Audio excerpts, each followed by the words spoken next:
कल्पना कीजिए, एक ऐसी दुनिया जहां कोई इंसान नहीं था, जहां आसमान राख से ढका था और जमीन पर विशाल दैत्याकार जीव चलते थे, डायनासोर।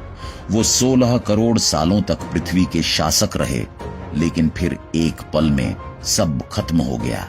आज उनके निशान केवल पत्थरों और फॉसिल्स में बचे हैं। लेकिन सवाल यह है, इतने महान जीवों का जिक्र किसी भी पवित्र ग्रंथ में क्यों नहीं मिलता? न वेदों में, न बाइबल में, न कुरान में, कहीं भी नहीं। क्या प्राचीन आशी और पैगंबर इस रहस्य से अनजान थे, या क्या उनकी चुप्पी के पीछे कोई गहरी सच्चाई छिपी है? आज हम खोलेंगे वह परतें जहां फेथ, टाइम और साइंस एक दूसरे से टकराते हैं, क्योंकि यह सिर्फ इतिहास नहीं, यह मानव समझ का सबसे बड़ा रहस्य है। कभी पृथ्वी वैसी नहीं थी जैसी हम आज जानते हैं। मेसोजोइक युग यानी लगभग 23 करोड़ साल पहले धरती हरी भरी, गर्म और उबलते ज्वालामुखियों से भरी हुई थी, और इसी धरती पर जीवन के सबसे विशाल जीव जन्म ले चुके थे, डायनासोर। वो समय जब न इंसान था, न कोई सभ्यता, न कोई धर्म, बस प्रकृति थी अपनी पूरी ताकत और क्रूरता के साथ। टायरेनोसोरस रेक्स जैसे शिकारी गर्जना करते, ब्रैकियोसोरस जैसे शांत दैत्य आसमान छूते, पेड़ों की पत्तियां खाते। पृथ्वी पर उनकी पकड़ इतनी मजबूत थी कि वे 16 करोड़ सालों तक राज करते रहे। लेकिन जैसा हर साम्राज्य का अंत होता है, उनका भी हुआ। लगभग 6.5 करोड़ साल पहले एक खगोलीय आपदा ने सब बदल दिया। मेक्सिको के पास गिरा एक विशाल एस्टेरॉयड, जिसने जलवायु को पल भर में बदल दिया। सूरज की रोशनी महीनों तक धरती तक नहीं पहुंची, और एक एक कर डायनासोर भूख और ठंड से मरने लगे। धरती पर अब एक नया युग शुरू होने वाला था, स्तनधारियों का और आखिरकार इंसान का। लेकिन जब इंसान आया, तब तक ये प्राणी मिट्टी और पत्थर के नीचे दफन हो चुके थे। उनकी दुनिया खत्म हो गई थी और उनके नाम भी खो गए थे। अब सवाल यह है, जब मानव ने पहली बार धर्म और ईश्वर की अवधारणा गढ़ी, तो क्या उसे पता था कि कभी इस धरती पर ऐसे जीव भी थे, या वो सत्य समय की परतों के नीचे हमेशा के लिए छिप गया? अब हम चलते हैं समय की उस रेखा पर जहां पहली बार इंसान ने अपनी कहानी लिखनी शुरू की। लगभग 5000 साल पहले, जब सभ्यताएं बन रही थीं, जब भाषा आकार ले रही थी, और जब मानव ने पहली बार ईश्वर का नाम लिया। मेसोपोटामिया के मंदिरों में मिट्टी की तख्तियां, मिस्र के पत्थर की दीवारों पर खुदे प्रतीक, भारत में आर्षियों द्वारा लिखे जा रहे मंत्र, यही वो युग था जब वेद, तोरा, कुरान और बाइबल जैसी किताबें आकार लेने लगीं। लेकिन याद रखिए, डायनासोर तब तक 6.5 करोड़ साल पहले ही लुप्त हो चुके थे। जब इन पवित्र ग्रंथों के पहले शब्द लिखे गए, धरती पर उनका कोई निशान नहीं था, सिवाय उन फॉसिल्स के जो जमीन के गहरे अंदर दबे पड़े थे। किसी इंसान ने कभी उन्हें जीवित देखा ही नहीं था। इसलिए जब मनुष्य ने सृष्टि को समझने की कोशिश की, तो उसने अपने आसपास की चीजों को ही ईश्वर का प्रतीक बना लिया। सूरज, क्योंकि वो प्रकाश देता था, चांद, क्योंकि वो रात को रोशनी देता था, पानी, बिजली, हवा, क्योंकि वो जीवन का आधार थे, जानवर, क्योंकि वो डर और शक्ति के प्रतीक थे। उनके लिए वही दिखाई देने वाला ही सत्य था। अदृश्य अतीत जो लाखों साल पीछे छिपा था, उनकी समझ के दायरे से बाहर था। विज्ञान तब तक अस्तित्व में नहीं था। समय, स्थान और जीवों की वैज्ञानिक श्रेणियां नहीं थीं। स्तनधारी, सरीसृप या विलुप्त प्रजातियां, जैसे शब्द उस दौर में अकल्पनीय थे। तो जब उन्होंने अपने भगवान और ब्रह्मांड की रचना की व्याख्या लिखी, वो उस दुनिया के अनुसार थी जो वे देख सकते थे, न कि उस दुनिया के अनुसार जो धरती के नीचे दबी थी। शायद इसी वजह से डायनासोरों का जिक्र कहीं नहीं मिला, क्योंकि इंसान ने उन्हें कभी देखा ही नहीं था। कल्पना कीजिए, आप एक प्राचीन सभ्यता के इंसान हैं। आपने कभी किसी डायनासोर को नहीं देखा, आपको जीव विज्ञान का कोई ज्ञान नहीं, लेकिन एक दिन खेत जोतते वक्त आपको जमीन के नीचे से एक विशाल हड्डी मिलती है, इतनी बड़ी कि आप उसे किसी इंसान या जानवर से जोड़ नहीं पाते। अब सोचिए, आप क्या सोचेंगे? उस समय इंसान के पास विज्ञान नहीं था, पर कल्पना थी। वो हर अनजान चीज को रहस्यमय और दिव्य मानता था। तो जब उसे जमीन के नीचे से बड़ी हड्डियां मिलती, वो उन्हें देवताओं, राक्षसों या दैत्याकार जीवों के अवशेष समझता। यही से मिथक जन्म लेते हैं। वो विशाल हड्डियां कभी टाइटन बन गईं, कभी राक्षस और कभी ड्रैगन। लोगों ने उन्हें पूजा, डर से देखा और उनके इर्द गिर्द कहानियां बुनी। ग्रीस में इन्हीं हड्डियों से टाइटन और गिगैंटस की कहानियां बनी। धरती के नीचे दबे दैत्य जो देवताओं से लड़ते थे। चीन में किसान जब बड़ी हड्डियां पाते तो मानते कि ये ड्रैगन बोन है और उन्हें दवाइयों में पीसकर इस्तेमाल करते। भारत में ऐसी खोजों को दैत्य या नागों का प्रतीक माना गया। असल में इंसान हमेशा उन रहस्यों को अपने फेथ से जोड़ता रहा जिन्हें वो समझ नहीं पाता था, क्योंकि जहां विज्ञान खामोश था, वहां कल्पना बोलती थी। हर सभ्यता ने इन अवशेषों को अपने अपने ढंग से समझा। किसी ने उन्हें दैवी संकेत कहा, किसी ने विनाश का प्रतीक, तो किसी ने ईश्वर की शक्ति का प्रमाण। लेकिन एक चीज सब में समान थी, किसी ने भी यह नहीं सोचा कि ये किसी खत्म हो चुकी प्रजाति के अवशेष हो सकते हैं, क्योंकि विलुप्ति का विचार ही तब तक इंसान के लिए अनजाना था। यही कारण है कि हड्डियों से कहानियां बनी और कहानियों से मिथक। जब इंसान को किसी चीज की समझ नहीं होती तो वो उसे कहानी में बदल देता है, और जब कहानी डर और श्रद्धा दोनों जगाए, वो बन जाती है मिथक। प्राचीन चीन में जब किसानों को जमीन से विशाल हड्डियां मिलती थीं, वो मानते थे यह ड्रैगन बोन है, क्योंकि उनके विश्वास में ड्रैगन देवता थे जो बारिश, शक्ति और समृद्धि का प्रतीक माने जाते थे। वे इन हड्डियों को पीसकर औषधियों में मिलाते, सोचते थे ये उन्हें बल और दीर्घायु देगी। ग्रीस में इन्हीं हड्डियों ने टाइटन्स और जायंट्स की कहानियों को जन्म दिया। प्लेनी डेल्डर और हेरोडोटस जैसे दार्शनिकों ने लिखा कि धरती के नीचे दबे ये अवशेष उन दैवी नायकों के हैं जिन्होंने देवताओं के खिलाफ युद्ध लड़ा था।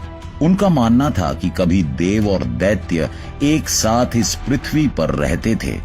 भारत में नाग, असुर और दैत्य जैसी कथाएं शायद इन्हीं अद्भुत जीवों की छाया हैं। नाग जो आधे मानव और आधे सर्प माने गए, पाताल लोक में रहने वाले, शक्तिशाली और रहस्यमयी। क्या ये रूपक उन प्राचीन जीवों से प्रेरित थे जिनकी हड्डियां धरती के नीचे से निकलती? मिस्र में भी ऐसे जीवों के चित्र मिलते हैं जो आधे मगरमच्छ, आधे शेर जैसे दिखते हैं, मानो किसी भूली हुई प्रजाति की याद हो। इन सभी मिथकों में एक समान धागा है। हर सभ्यता ने उन अज्ञात अवशेषों को अपने देवताओं और राक्षसों की कहानियों में गूंथ दिया। उनके लिए ये विज्ञान नहीं थे, बल्कि संकेत थे एक रहस्यमय शक्ति के अस्तित्व के। आज जब हम इन कहानियों को सुनते हैं तो लगता है उनके ड्रैगन हमारे डायनासोर ही थे, उनके दैत्य शायद वही जीव जिनकी हड्डियां अब संग्रहालयों में रखी हैं, मगर उनके लिए वो मिथक थे और हमारे लिए इतिहास। सदियों बाद जब धर्म ग्रंथों ने आकार लिया, कुछ रहस्यमयी जीवों का जिक्र उनमें जरूर हुआ, पर ऐसे जिनका अर्थ आज भी स्पष्ट नहीं है। बाइबल की बुक ऑफ जॉब में लिखा गया है, एक ऐसा जीव जिसका नाम था बहेमत। विवरण कहता है, उसकी ताकत उसकी कमर में है, उसकी पूंछ देवदार के पेड़ जैसी है, वो घास खाता है और नदियों के किनारे रहता है। कुछ लोग कहते हैं यह तो एक साधारण हिप्पोपोटामस या हाथी हो सकता है, लेकिन कुछ वैज्ञानिक और धर्मशास्त्री मानते हैं यह एक ऐसे जीव का जिक्र है जो अब पृथ्वी पर नहीं है, शायद एक सौरोपॉड या विशाल डायनासोर जैसा। और फिर आता है दूसरा नाम, लिवायथन, एक समुद्री दैत्य जो आग और धुआं उगलता है, जिसकी त्वचा इतनी कठोर है कि कोई भाला उसे भेद नहीं सकता।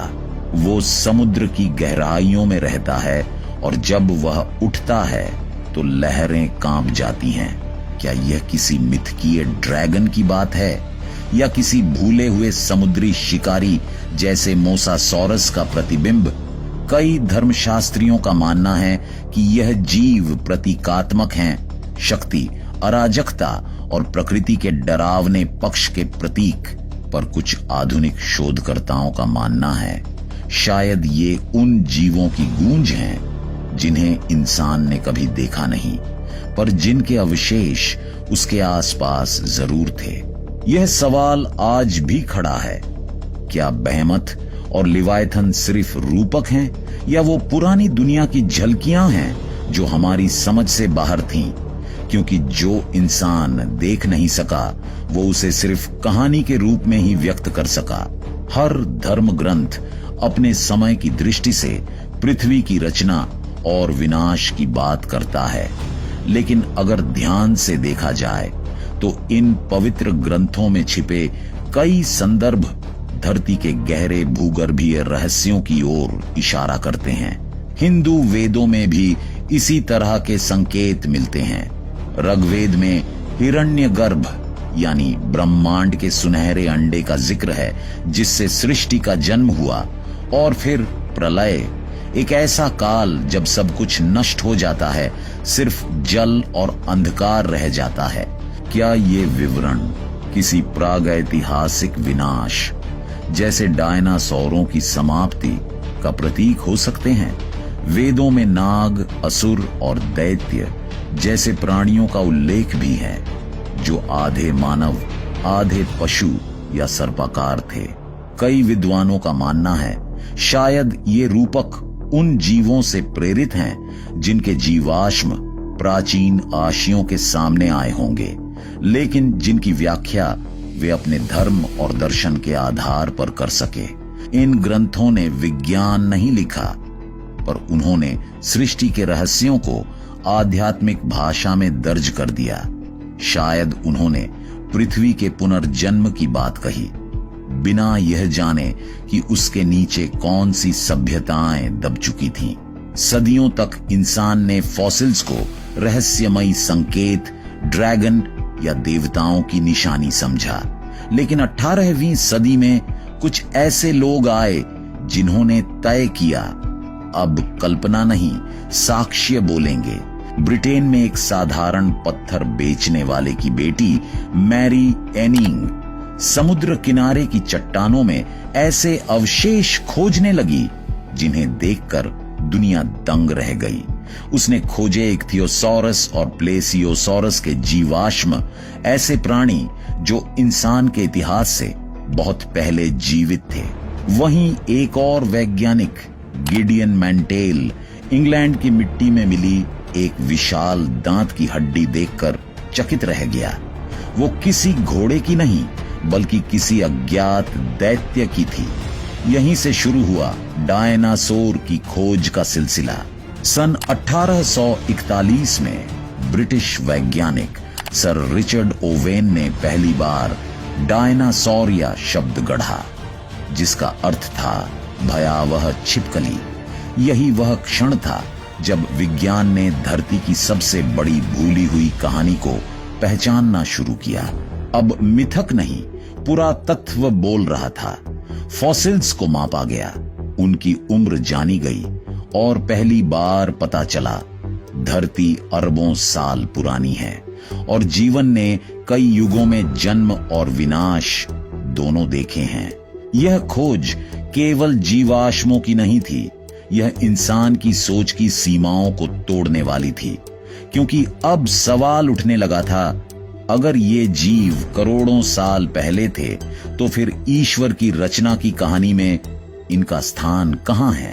क्या धार्मिक ग्रंथ अधूरे थे या हमारी समझ सीमित थी? विज्ञान ने मिट्टी की परतें उठाईं और उसके नीचे सिर्फ हड्डियां नहीं मिली, बल्कि वो सवाल भी मिले जिन्होंने फेथ और रीजन को पहली बार आमने सामने ला खड़ा किया। जब 19वीं सदी में डायनासोरों की खोज शुरू हुई तो मानव इतिहास में पहली बार आस्था और तर्क आमने सामने खड़े हो गए। सदियों से लोग मानते थे कि धरती केवल कुछ हजार साल पुरानी है, जैसा कि पवित्र ग्रंथों में लिखा था, लेकिन विज्ञान कह रहा था धरती अरबों सालों से अस्तित्व में है और जीवन का इतिहास किसी भी ग्रंथ से कहीं ज्यादा पुराना है। इस खुलासे ने एक भूकंप मचा दिया। चर्चों में बहस छिड़ गई, दार्शनिकों ने सवाल उठाए, अगर ईश्वर ने सब कुछ 6 दिनों में बनाया तो करोड़ों साल पुराने फॉसिल्स कहां फिट होते हैं? सन 1859 में चार्ल्स डार्विन की किताब ओरिजिन ऑफ स्पीशीज आई, जिसने मानो दुनिया की सोच उलट दी। उसने कहा, जीवन ईश्वर के आदेश से नहीं बल्कि प्राकृतिक चयन से विकसित हुआ। यह विचार धार्मिक संस्थाओं के लिए चुनौती था। कई जगह इसे ईश निंदा कहा गया, कई वैज्ञानिकों को बहिष्कृत किया गया, लेकिन समय के साथ एक नया दृष्टिकोण उभरा। कई धर्मशास्त्रियों ने कहा, शायद ईश्वर की रचना भी विकास के जरिए ही पूरी हुई, क्योंकि ईश्वर का समय मानव के समय जैसा नहीं है। कुरान कहता है, एक दिन तुम्हारे रब के लिए 1000 साल के बराबर है। तो क्या यह संभव है कि डायनासोर भी उसी दिव्य योजना का हिस्सा थे? बस मानव उससे अनजान था। धीरे धीरे यह समझ बनने लगी। विज्ञान बताता है कैसे और धर्म बताता है क्यों। एक प्रक्रिया समझाता है, दूसरा उद्देश्य। और इस समझ के साथ इंसान ने महसूस किया, फेथ और साइंस विरोधी नहीं, बल्कि एक ही सच्चाई के 2 आयाम हैं। एक आंख से दिखने वाला, दूसरा आत्मा से महसूस होने वाला। धर्म ग्रंथों में डायनासोरों का जिक्र नहीं मिलता और बहुतों के लिए यही सबसे बड़ा रहस्य है। क्या यह मौन किसी अस्वीकृति का प्रतीक है या यह बस समय की खामोशी है? सच्चाई यह है, जब ये ग्रंथ लिखे गए तब इंसान ने उतनी ही दुनिया देखी थी जितनी उसकी आंखों के सामने थी। धरती के नीचे दबे लाखों साल पुराने जीव उसकी समझ और कल्पना दोनों से परे थे। उनके लिए सृष्टि वही थी जो दृश्य थी, पेड़, पशु, आकाश, नदी और मनुष्य। वेद, बाइबल या कुरान जैसे ग्रंथ कभी जीव विज्ञान की किताबें नहीं थे। वे थे आध्यात्मिक मार्गदर्शक जो इंसान को सही और गलत, अंधकार और प्रकाश के बीच अंतर सिखाने के लिए लिखे गए थे। उनका उद्देश्य यह बताना नहीं था कि कौन सी प्रजाति कब लुप्त हुई, बल्कि यह समझाना था कि जीवन का उद्देश्य क्या है। जो जीव मिट चुके थे उनका जिक्र करने से कोई नैतिक शिक्षा नहीं मिलती थी, इसलिए वे ग्रंथों में मौन रहे, न इनकार में बल्कि अप्रासंगिकता में, क्योंकि धर्म का ध्येय सत्य का उद्देश्य था, सत्य का विवरण नहीं। और शायद यही कारण है कि स्क्रिप्चर्स का मौन किसी रहस्य की ओर नहीं बल्कि समय के प्रवाह की ओर इशारा करता है। वो मौन जो लाखों सालों की खामोशी के नीचे छिपा रहा। जब हम आज फॉसिल्स निकालते हैं, हम सिर्फ हड्डियां नहीं खोद रहे, हम उस मौन को सुनने की कोशिश कर रहे हैं जो हमारे धर्म ग्रंथों में भी गूंजता है, क्योंकि कभी कभी जो नहीं कहा गया वही सबसे गहरी सच्चाई होती है। डायनासोर मिट गए, पर उन्होंने हमें सिखाया कि जीवन कितना नाजुक और अनंत है। फेथ ने हमें अर्थ दिया, साइंस ने हमें समझ दी, धर्म ने आत्मा को दिशा दी और विज्ञान ने ब्रह्मांड को आवाज। दोनों मिलकर बताते हैं सृष्टि विशाल है और हम उसकी छोटी सी कड़ी। रहस्य कभी खत्म नहीं होते, बस हम उन्हें समझने के और करीब आते जाते हैं, क्योंकि ईश्वर ने हमें बनाया सोचने के लिए।